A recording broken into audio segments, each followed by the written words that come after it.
किस्सा सुनाता हूं मुल्ला नसीरुद्दीन का। आप जानते हैं कि एक थे मुल्ला नसीरुद्दीन, जिनके किस्से एक से एक लाजवाब, एक से एक हसीन।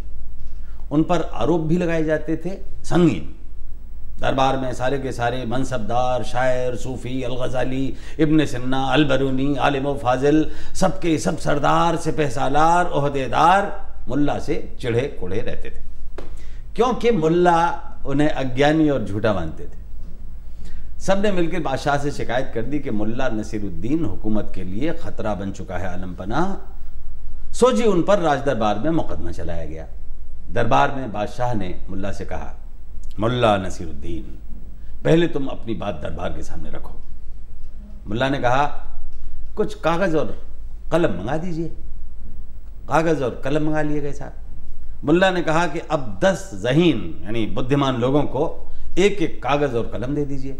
ऐसा ही किया गया। अब 10 से मुल्ला ने कहा कि अपने अपने कागज पर इस सवाल का जवाब लिख दें कि रोटी क्या है। सबने लिख दिए। सारे जवाब दरबार में राजा और जनता के सामने पढ़कर सुनाए गए। पहले ने लिखा कि रोटी भोजन का सामान है। दूसरे ने कहा यह ईश्वर का वरदान है। तीसरे ने कहा यह आटे और पानी का घोल है। चौथे ने लिखा कहीं चपटी कहीं गोल है। पांचवें ने लिखा रोटी की वजह से ही खुशहाल घर और घरौंदा है। छठवें ने लिखा यह एक पकाया हुआ आटे का लौंदा। सातवें ने लिखा रोटी न मिले तो इंसान रो देता है। और आठवें ने लिखा इसके आगे सब कुछ को खो देता है। नौवें ने लिखा यह एक पौष्टिक आहार है।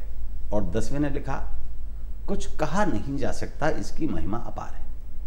मुल्ला ने भरे दरबार में कहा, अगर इतने ज़हीन, विद्वान और गुणी लोग इस पर एक मत नहीं है कि रोटी क्या है, तो वे ये कैसे कह सकते हैं कि मैं लोगों को गलत बातें सिखाता हूं, लोगों की मति भ्रष्ट करता हूं।